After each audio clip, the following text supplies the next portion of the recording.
नमस्कार. माझे नाव सचिन बाबासाहेब गणकवार. विषय Pali and Buddhism. Roll number 132. Research centre doctor Babasaheb Ambedkar Marathwada university Sambhajinagar. गाईडचे नाव डॉक्टर प्रल्हाद निवृत्ती होंडे, सहयोगी प्राध्यापक व मराठी विभाग प्रमुख, संत रामदास महाविद्यालय घनसावंगी, जिल्हा जालना. विषय पाली साहित्यातील बुद्धगया आणि सारनाथ या प्रसिद्ध स्थळांचे बौद्ध स्थळांचे ऐतिहासिक महत्त्व. एक अभ्यास. प्रस्तावना. बुद्धगया भारतातच नव्हे तर सर्व विश्वामध्ये बौद्ध धर्मियांसाठी सर्वात पवित्र आणि पूजनीय स्थान आहे. विश्वातील बौद्धांसाठी बुद्धगयेचे महत्त्व अनन्यसाधारण असे आहे. जसे मुस्लिमांसाठी मक्का मदिना आहे आणि ईसायांसाठी बेथलाम आहे. हे स्थळ ऐतिहासिक आणि तात्विकदृष्ट्या अतिशय महत्त्वाचे आहे. या ठिकाणी बुद्धत्वाचा लाभ झाला होता. या बुद्धत्वपदाचा फायदा हा सर्व प्राणिमात्राच्या कल्याणासाठी असल्यामुळे जगातील अधिकांश लोकांनी बुद्धाचा धम्म हा मोठ्या श्रद्धेने स्वीकारलेला आहे. तथागत बुद्धांनी वाराणसीच्या खेमी आम्रवनामध्ये 94 आणि वाराणसीच्या मृगदया वनामध्ये 149 उपदेश दिलेले सांगितले जाते आहे. या ठिकाणी तथागत बुद्धांनी अनेक मूर्ती आणि स्मारके उभारण्यात आलेले आहेत. युआन चॉंग या चीनी प्रवासाच्या लिखाणातून या पवित्र जागेचे तत्कालीन भव्यतेची कल्पना येते. येथील मूळ बौद्ध विहार हे सम्राट अशोकाने बांधलेले असे तो सांगतो. मंदिराच्या सभोवती अनेक अवशेष पसरलेले आहेत. त्यापैकी पाषाणाचे अवशेष महत्त्वाचे आहेत. हे 2 वेगवेगळ्या कालखंडातील आहेत. काही अवशेष दुसऱ्या शतकातील तर काही गुप्त काळातील प्रारंभीच्या काळातील आहेत. तथागत बुद्धांचे बुद्धावस्था अनुभवण्यासाठी या ठिकाणी 7 आठवडे काढलेले आहेत असा उल्लेख आहे. हे स्थळ तथागत बुद्धांच्या निवासाने आणि उपदेशाने प्रभावित झालेले आहे. याच ठिकाणी दिलेल्या तथागत बुद्धांचे उपदेश ऐतिहासिक आणि तात्विक हे महत्त्वाचे आहे. बौद्ध धर्माची स्थापना सारनाथ येथे झाली म्हणून बौद्धांचे हे एक प्रमुख केंद्र बनले आहे. तथागत बुद्धांनी गयेजवळील बोधिवृक्षाखाली ज्ञानप्राप्ती केल्यानंतर आपल्या धम्माचा प्रथम उपदेश याच ठिकाणी 5 शिष्यांना दिला होता. धम्मचक्र प्रवर्तन सूत्रामध्ये या विषयी तपशील विश्लेषण मिळते. सारनाथचे प्राचीन नाव ऋषीपतन, त्याचप्रमाणे मृगदया असेही होते. सारनाथच्या इतिहासाची सुरुवात तथागत बुद्धांनी दिलेल्या उपदेशापासून होते. या ठिकाणी सापडलेले बहुतांश अवशेष हे धम्मासंबंधित असून ते ख्रिस्तपूर्व 3ऱ्या शतकामध्ये पासूनचे म्हणजे जवळपास 1,500 वर्षाच्या कालासंबंधित आहेत. जे अवशेष एका वस्तुसंग्रहालयात ठेवलेले आहेत. सिंहाची मूर्ती, कोरलेले स्तंभ याच ठिकाणी ठेवण्यात आलेले आहेत. हा स्तंभ शांतता व सदिच्छा याचा संदेश जगाला प्रस्तुत करीत असल्याचे भारताचे प्रतीक आहे. सारनाथ हे स्थळ ऐतिहासिकदृष्ट्या सुद्धा महत्त्वाचे आहे, कारण तथागत बुद्धांनी याच ठिकाणी बौद्ध धर्माचा प्रचाराची पताका फडकवलेली होती. महावाग्यामध्ये याच विषयाचे वर्णन आलेले आहे. वैयक्तिक स्तरावर महत्त्वाचे असलेले 4 आर्यसत्य धम्मचक्र प्रवर्तन सूत्रामध्ये तथागत बुद्धांनी याच ठिकाणी भिक्खूंना सांगितलेले आहे. थोडक्यात बुद्धगया आणि सारनाथ हे स्थळ बुद्ध धर्माच्या इतिहासाचे अत्यंत महत्त्वाचे असे स्थान असून या ठिकाणी तथागत बुद्धांनी अनेक उपदेश दिलेले आहेत. त्याचप्रमाणे या ठिकाणी तथागतांचे वास्तव्य राहिलेली हे या स्थानाचा संबंध तथागत बुद्धांच्या जीवनाशी अत्यंत घनिष्ठ स्वरूपाचा राहिलेला आहे. त्यामुळे केवळ ही 2 स्थान निवडून या स्वतंत्र संशोधन करण्यात यावे या दृष्टीने हा विषय मी निवडलेला आहे. विषय संशोधनाचे महत्त्व.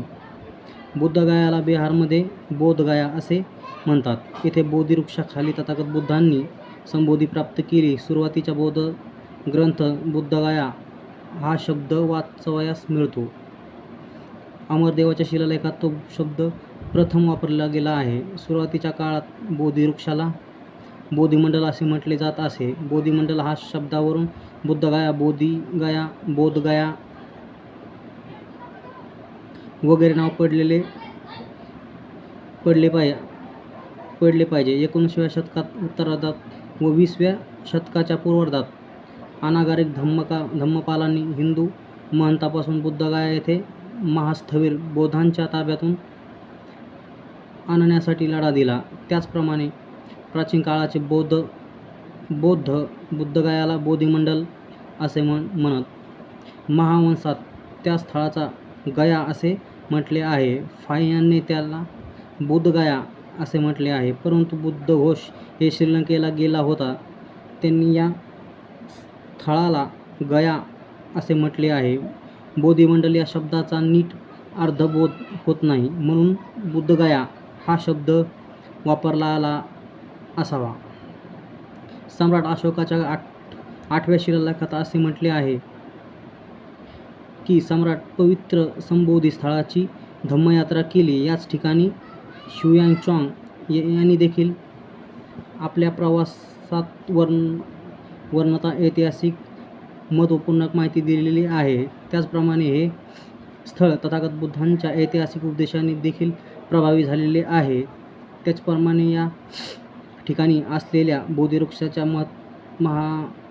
महत्त्वासंबंधी असलेली श्रद्धा आणि यातून बौद्ध धम्माचा इतर देशांवर पडलेला प्रभाव ही एक उल्लेखनीय बाब आहे. तथागत बुद्धांनी बिहारमध्ये बुद्धगया येथे बुद्धत्व प्राप्त झाल्यावर त्यांनी उत्तर प्रदेशातील सारनाथ येथे धम्मचक्र प्रवर्तन केले. पंचवर्गीय भिक्खू यश आणि त्याचे मित्र असे मिळून 8 भिक्खू तयार झाल्यावर तथागत बुद्धांनी त्यांना चरत भिक्खवे चारिक, बहुजन हिताय, बहुजन सुखाय असा धम्मप्रचार करण्याचा उपदेश दिला. स्वतः तथागत बुद्धांनी बुद्धत्वाच्या प्राप्तीनंतर जास्तीत जास्त काळ उत्तर प्रदेशातील धम्मदेसना देण्यासाठी घालविला. सारनाथ हे बुद्ध धम्माच्या दृष्टीने फार महत्त्वाचे स्थान आहे. बुद्धत्व प्राप्त झाल्यानंतर तथागत बुद्धांनी येथून धम्मचक्र गतिमान केले होते. ते सर्व दिशेने फिरत आहे. तथागत बुद्धांनी भिक्खू संघाची स्थापना प्रथम सारनाथ येथे केली. बनारसपासून सारनाथ 8 किलोमीटर अंतर आहे. सारनाथ हे फार जुने नाव नाही. तथागत बुद्धांच्या काळी त्या स्थानाला इसिपतन म्हणजेच ऋषींचे राहण्याचे ठिकाण म्हणत. निग्रोधमुग जातकावरून या स्थानाला मिगदाय असेही म्हणत. मुगदाय जातक असे म्हटले आहे. बनारसच्या राजाने हरिण असलेल्या बोधिसत्वाला प्रसन्न होऊन तेथे राहणाऱ्या हरणाच्या अभयदान दिले होते. म्हणून या जागेचे नाव मिगदाय किंवा मुगदाय असे पडले. सारनाथ येथे सापडलेले शिलालेख त्या जागेचे धम्मचक्र किंवा सद्धम्मचक्र प्रवर्तन विहार असे म्हटले आहे. येथेच तथागतांनी पंचवर्गीयांना धम्म प्रचारासाठी सुत्ताची देसना दिली होती. सर्वात प्रथम आयुष्यमान कौंडिण्यास धम्माची जाण झाली होती. धम्मचक्र प्रवर्तन मुदेत तथागत बुद्धांना दाखवून पुढे पंचवर्गीय बसले होते. हे दाखवणारी अनेक शिलालेखे, भिंतीवर चित्रे वगैरे कलाकृती निर्माण झाल्या आहेत. तथागत बुद्ध सारनाथला 3 महिने राहिले. भिक्खू संघात 8 अर्हत प्राप्त झाल्यावर तथागत बुद्धांनी त्यांना प्रसार करण्यासाठी सर्व दिशांना जाण्याचा आदेश दिला होता आणि अशा प्रकारे धम्मप्रचार व प्रसार करणारा बुद्ध धम्म हा जगातील प्रथम धर्म झाला. एकूण या सर्व बाबींचा विचार करता या स्थळांचे ऐतिहासिक आणि तात्विकदृष्ट्या असे महत्त्व आहे. स्वातंत्र्य संशोधनाच्या दृष्टीने महत्त्वाचे असल्यामुळे हे दिसून येते. संशोधनाची गरज. बुद्धगया आणि सारनाथ हे जागतिक पर्यटनाचे भारतातील प्रमुख केंद्र असून या ठिकाणी तथागत बुद्धांच्या ऐतिहासिक आणि कर्तृत्वाचा वसा लाभलेला आहे. येणाऱ्या काळातील ऐतिहासिक व पुरातत्विक दृष्टीने या ठिकाणाला युनेस्को वर्ल्ड हेरिटेज सूचीमध्ये सहभागी करण्याच्या तयारीमध्ये आहेत. हे स्थळ ऐतिहासिक असून या ठिकाणी तथागत बुद्धांनी अनेक महत्त्वपूर्ण उपदेश दिलेले आहेत, जे संबंधित मानवी जीवनासाठी व प्राणिमात्रासाठी आणि विकासासाठी महत्त्वपूर्ण ठरलेले आहेत. बुद्धगया येथील अनागारिक धम्मपाल यांनी दिलेला लढा, तेही स्थिती, विविध विहारे, स्तूप, कुलगंदी कुटीविहार, बुद्धगया येथील बोधिवृक्ष, सम्राट अशोकाचे योगदान अशा अनेक बाबींचे हे स्थळ पुनीत झालेले आहे.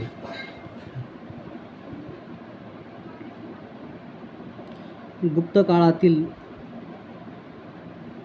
काळातील कलेने भारतातील केलेल्या विकासाचे फार मोठे योगदान दिलेले आहे. गुप्त काळामध्ये सारनाथ बौद्ध कलेचे महत्त्व केंद्र होते, ज्यांच्या स्वरूपात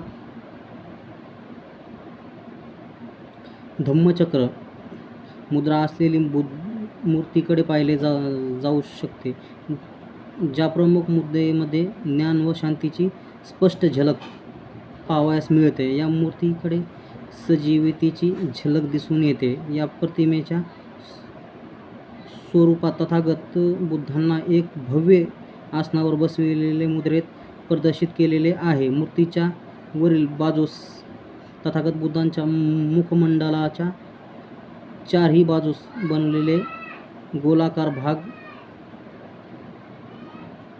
दिसून येते. अलंकार अंकित केलेले आहे. ही प्रतिमा जगातील तथागत बुद्ध बसलेल्या मुद्रेत स्वरूपात सर्वांग सुंदर प्रतिमेचे स्वरूप सिद्ध करते. तथागत बुद्धांच्या विचारांनी त्यांच्या वास्तव्याने पावन झालेल्या या ठिकाणी अनेक स्थितांतरे झालेले आहेत. त्याचप्रमाणे तथागत बुद्धांनी या ठिकाणी दिलेले उपदेश आज मानवी विकासाचा केंद्रबिंदू झालेले आहेत. या विषयाचे ऐतिहासिक संशोधन होणे तर फार गरजेचे आहे, परंतु हे स्थान तथागत बुद्धांच्या प्रमुख उपदेशांनी देखील महत्त्वाचे राहिलेले आहे. त्यामुळे या विषयाचे आज स्वतंत्र संशोधन होणे काळाची गरज आहे. संशोधनाचे उद्दिष्टे. बुद्धगया आणि सारनाथ या प्रसिद्ध ऐतिहासिक महत्त्व स्पष्ट करणे. बुद्धगया आणि सारनाथ या प्रसिद्ध ठिकाणी दिलेले तथागत बुद्धांचे महत्त्वपूर्ण उपदेश अभ्यास करणे. बुद्धगया आणि सारनाथ या ठिकाणी दिलेल्या उपदेशाचे ऐतिहासिक व तात्विक महत्त्व स्पष्ट करणे. बुद्धोत्तर कालखंडातील उत्खनन इतिहासाचे मतांतरे स्पष्ट करणे. बुद्धगया आणि सारनाथ या ठिकाणी चीनी प्रवाशांच्या प्रवास वर्णनातून आलेल्या ऐतिहासिक उल्लेखाचा आणि नोंदीचा अभ्यास करणे. बुद्धगया या ठिकाणी अनागारिक धम्मपाल यांनी केलेल्या बौद्धगया आंदोलनाचा लढा स्पष्ट करणे. उत्खनन कार्य, अन्य स्मारके व आधुनिक स्थितांतरे अभ्यास करणे. बुद्धगयाची आधुनिक स्थिती स्पष्ट करून प्राचीन काळी झालेले विविध स्थितांतरे स्पष्ट करणे. गृहीतके. बुद्धगया आणि सारनाथ या प्रसिद्ध स्थानी तथागत बुद्धांच्या वास्तव्याच्या ऐतिहासिक नोंदी असल्याचे दिसून येते. तथागत बुद्धांनी या ठिकाणी अत्यंत महत्त्वपूर्ण आणि मानवी जीवनाच्या विकासाच्या दृष्टीने अत्यंत महत्त्वपूर्ण असे उपदेश दिलेले आहेत. तथागत बुद्धांच्या पदस्पर्शाने पावन झालेल्या बुद्धगया आणि सारनाथ या ठिकाणी अनेक राजांनी त्या स्थळाला भेटी देऊन या ठिकाणाचा विकास केल्याचे दिसून येते. चीनी प्रवाशांच्या प्रवास वर्णनातून तत्कालीन सामाजिक, आर्थिक, धार्मिक, ऐतिहासिक, भौगोलिक घटकांचा नोंदी दिसून येतात. बुद्धोत्तर कालखंडात झालेली उत्खनने प्रस्तावित विभागाची कार्ये अप्रकाशित असल्याचे ऐतिहासिक या विभागामुळे जवळपास देण्यात आलेले आहेत. अनागरिक धम्मपाल यांनी बुद्धगया मुक्ती आंदोलनाचा लढा दिल्याचे दिसून येते. संशोधनाची व्याप्ती आणि मर्यादा.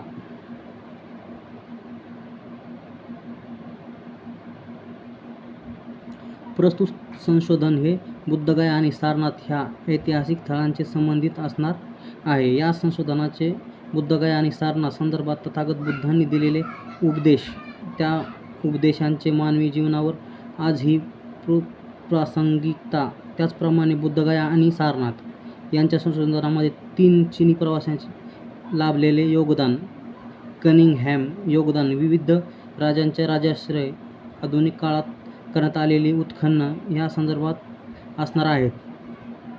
माहिती संकल्पनेचे स्रोत. प्रस्तुत विषयाचे संशोधन करीत असताना खालीलप्रमाणे प्राथमिक, दुय्यम, द्वितीय, तृतीय स्रोतांचा वापर करण्यात येणार आहे. त्रिपिटक साहित्य, अनुपिटक साहित्य, अवधान साहित्य, वंश साहित्य, मराठी, हिंदी, पाली आणि इंग्रजी संदर्भात साहित्य, दैनिक वृत्तपत्रे, मासिके, साप्ताहिके, इंटरनेट. संशोधन पद्धत. प्रस्तुत विषयाचे संशोधन हे ऐतिहासिक, तुलनात्मक, विश्लेषणात्मक, वर्णनात्मक अशा पद्धतीने प्रयोग करून पूर्ण करण्यात येईल. संशोधनाचे अध्ययन सुलभ होण्याची प्रस्तुत संशोधनाचे 6 प्रकार विभागण्यात आलेले आहेत.